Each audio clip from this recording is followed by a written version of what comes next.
in this video is something that Forrest mentioned, which is that sometimes it can be really difficult to talk to people about being transgender. You know, the idea of coming out can be really scary. It certainly has been to me. And for those times when it is frightening, I found that it's helpful to have kind of like a little recipe or menu of things to talk about with those people. Granted, if there's the time to talk about those things, but anyhow, I thought that I would share some of that with you because I found that to be really helpful. Okay, so the first kind of little tidbit that I'll share is, number one, to be proactive. Like in the moment, you know, if you're feeling the least little slight inclination to have a conversation and there's room to have it, and that person seems like they might be open to having a conversation, have it. I know it's hard, trust me, I live it every day. However, it's incredibly empowering, and I've been surprised time and time again when I've, you know, kind of allowed myself to be brave and courageous and have these conversations. I'm surprised time and time again at how open and malleable people are. I think people, depending on where you live, it totally, absolutely depends on geography, of course. So if you're in the Midwest, like, I think there's a different set of rules that you should probably follow. And maybe you should write those rules for yourself. Yeah, but anyway, be proactive, number one rule, be proactive. Number two, talk to them about, you know, what they notice about gender identity. So ask them who expresses gender identity. And, you know, a lot of people haven't even really thought about it. And so sometimes talking about those labels and those categorizations really frankly and openly, even at an elementary level, can be just kind of like an eye-opener for people. Okay, and so the next thing is ask them what they think of as boy things and girl things. And then you can ask them to talk about why they think of those things as girl things and boy things. And then you can ask them if they, you know, obviously, if they consider themselves, not obviously, but let's just say it's obvious, for argument's sake, that they consider themselves to be a female or a girl or a woman. Ask them if they like any typically like male things, right? And obviously like vice versa for the opposite way. And this sounds really elementary, and for maybe for a lot of people it would be kind of an elementary conversation, but it's a good way to kind of get the ball rolling in a direction that you might want to go in. Okay, and the next little tidbit I wanted to share is, so when someone kind of expresses some sort of gender stereotype, like, oh, he is all boy, or look at all the energy he has, or something like that, might be a good opportunity to question that. So, okay, well, what do you think it means to be all boy? Because I was born female and I have a lot of energy. Kind of, right? Like, you can see how I'm kind of poking at those stereotypes. Or, like, what does it mean to be all boy? Can ask, hey, what does that mean to be all boy? Because I feel like I have, let's say I'm female and I'm this person talking, I identify as female, right? Right, so that's another point, that allies can be really fantastic in kind of switching up the way people think about gender norms, which is, like, awesome. I love to encourage allies to do that, and I love when I don't have to encourage allies to do that. So just want to make sure that that last little bit there was clear. I think it was, but I just want to make sure, because again, it's like 4 in the morning. So maybe I don't need to. I take that back, yeah. No, I'm not going to make that. I think that was probably clear. So this kind of goes along with the last one, but pointing out when gender assumptions are being made.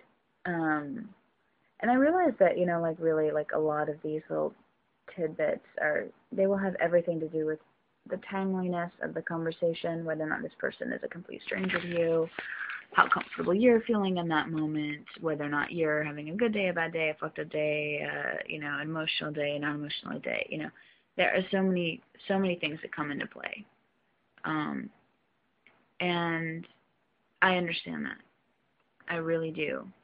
And I will just add that I've really noticed that as I step out and make myself, force myself sometimes, because that has been good for me to do that. I'm not saying you should do that necessarily, but it's been good for me to force myself to have conversations, because that's been kind of an area where I've really wanted to stretch.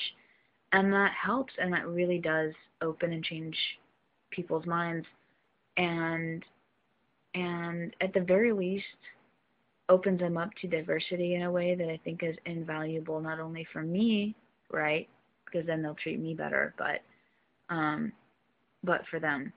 I look at it as like planting a little seed of acceptance, like acknowledgement that this is a way that I'm different, that if they chose to express difference along those lines, or somewhere in that vicinity, right, where that seed was planted, they could, and it would be okay to do so, right? We don't have to police gender, even though we do. And even as trans people, we really, really do. That's another topic for another video. So another big conversation piece is to challenge gender biases.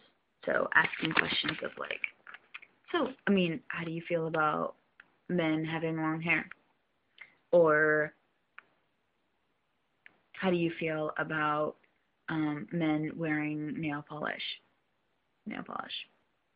Or how do you feel about a woman playing softball? So stereotypical, I know, but it's so funny. I was talking to parents of a trans child who I know, and they recently took their child to see a therapist. And this therapist has to write a letter to tell their child's hospital that this person is actually transgender. And one of the questions that the therapist asked this trans child is whether or not they like to play sports, as if that has anything to do with their gender. I mean, I guess the reason why I felt that was kind of problematic is because this trans child is born male and identifies as a girl. And so it could be wrong, but that question just felt strange to me, because it felt like it could be a way to try to talk this child out of identifying as a girl if she likes sports. Anyway, yeah. And I think one of the last things that I might kind of mention as a strategy is to mix up gender language when you're talking to someone, even as an ally. It's a good idea to mix up gender language. So I don't have a specific example, but let's say you're reading a story to a child, and maybe there's kind of a really like burly kind of animal. Let's say the animal's a big, like brown bear or black bear or something like that. And rather than, using male pronouns for that burly kind of big, strong animal, maybe use female pronouns for that animal, and mixing up language around gender and around the things that people typically use to identify gender, and that might be helpful in having a conversation. So these are basically just little things that I've kind of come up with that I think might be helpful because they've helped me have conversations with even complete strangers. One of the things that I will say to a complete stranger is if they're having trouble kind of identifying with me around clothing, for example, Like the other day, I had a conversation with this guy, and he just didn't understand why I don't like to wear dresses. Didn't understand. And so I felt like my role in that conversation was not to get angry, but to really meet him where he was with his level of ignorance, really, which is fine. It happens around, around kind of the different ways that people can express gender and the styles of clothing that they wear.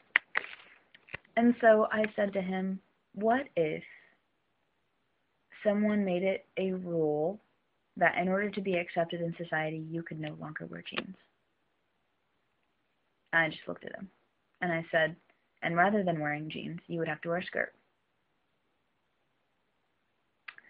And he paused, and he looked at me, and because he was open to having a conversation about it, he was open to thinking about that particular scenario that I threw his way.